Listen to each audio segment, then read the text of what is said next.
Hi, I'm Candace Harris with Board Game Geek. I'm here with Sam Healy. Hello. From Mythic Games, and we're checking out Steamwatchers, which is already like an awesome, massive box here. Yeah. With really cool artwork. Very much so. So. Very much so. We're very proud of it. So this is a big, epic board. It is. This is basically a game that's set 500 years into the future. Okay. Another ice age has occurred, and yes, the science isn't exactly correct, but that's why we call it a sci-fi game.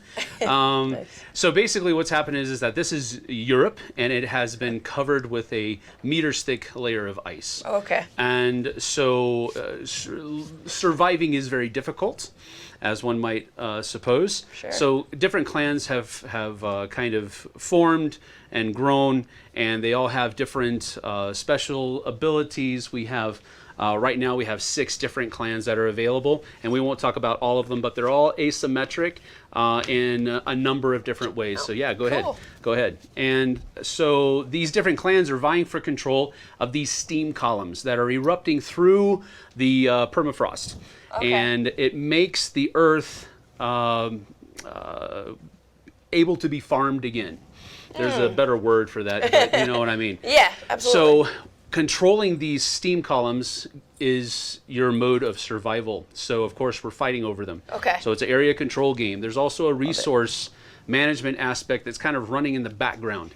What that is that the steam columns produce algal fuel, and algal fuel is what we use to power our machines and our weapons and all of that other kind of stuff. So we have to farm that stuff as well. So these steam columns are producing the algal fuel, but they're also producing this. These the steam columns? Yes, these steam columns, cool. correct. And so they're producing the life-giving stuff, but it's also producing a mysterious disease that affects our people.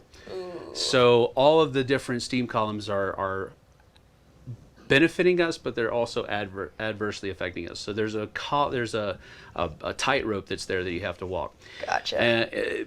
It's a race to get as many points. There are scenario cards where you are going to be playing over 3 to 6 rounds. Okay.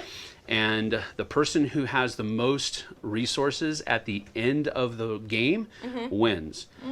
But if you ever reach 10 resources, even if the game isn't over yet, you've won. Oh, and nice. the game is over. So everybody plays a different faction? Yes. How many players? It's anywhere from 2 to 5 players. Okay. Right now, with our Kickstarter that's still going until Friday, we have 7 different factions that are going to be in the box. All right. So there's some replayability there. And I can't stress enough how asymmetric these factions are, but they, of course, are all balanced.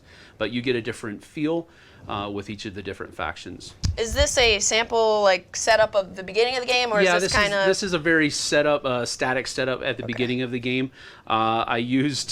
I set up the troops from memory based on the deployment zones that are there, but that's another way. There's variable setup. You get to choose what deployment zone you go into. Cool. You get to choose what faction you want to play.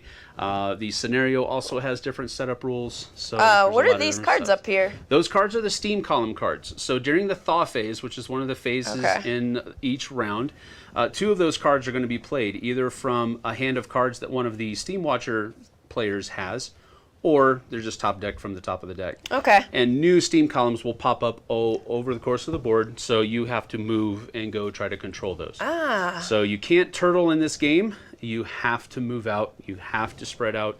You have to control those steam columns in order to win. Okay. We had one guy that came close to winning after the first round. He had 9 geothermal resources at the end of the first round. It was a perfect storm type of situation where all of the steam columns kind of popped up over there, and he was playing the High Glimmer Apostles, and he just kind of spread out, and he had 9 points, but then that nice big red target got pasted on his back in round 2, and he was cut down a little bit. How long does it typically take to play a game? What we say is about 30 minutes per player. Oh, it's like 30 minutes for like that's per player. Okay, yeah, that makes per more player. sense. So in a 5-player game, you're going to be looking at, what is that, 150 minutes? Okay. So about a couple hours is what you'll settle on. Your first game is, of course, going to be longer than everybody else's, but frankly, after the first round, the game's mechanisms are so flowing that you'll know exactly what you're doing after that. Very cool. So it's really, really neat. Yeah. What are these spots for? Okay, well, these sections of the board are called ice flows. Okay. And these spots are for what are called Courier Contracts.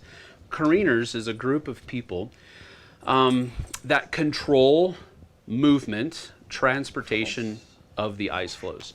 And so you have to basically purchase contracts from them, and they'll give you the opportunity to use the ice flows, which is interesting because if you have a Courier contract here, for example, if the Stam had a contract here, they would be able to, for a free movement, move all of these guys to any coastal area that's adjacent to that ice flow. And if they had another Courier contract, let's say over here, they could move from here to anything that's over here as well. All right, so cool. the Courier contracts are pretty powerful, but you do have to spend algo fuel to keep them in effect at the end of every round. So they will go away. The Couriers don't let you pass unless you pay them their money. Very cool. Yeah. And is this available right now, or? It's on Kickstarter It's on right Kickstarter. now. Okay. We've got a short 10-day campaign that's ending on Friday. Okay. And you can go get that. Basically, the core level is, oh my goodness, $89, I think. If you want Lots of beautiful minis. Yes. Huge, awesome looking board already. That'll get you the 7 factions that come in the core game. And if you want to go higher than that, if you want to go to all in, we have 2 levels of all in. You have 149 for everything, including 3 expansions that are on the Kickstarter as well. And then there's 169, which is a kind of the deluxe all in that also comes with a neoprene mat that replaces the board. That's actually about 40% larger than this. Wow. So it It's has quite the footprint, but it is still, I think, worthy. Yeah. Well, thanks, Sam. But yeah, you're very welcome. Thank you. Steamwatchers from Mythic Games. Yeah. Sam Healy. Thank you.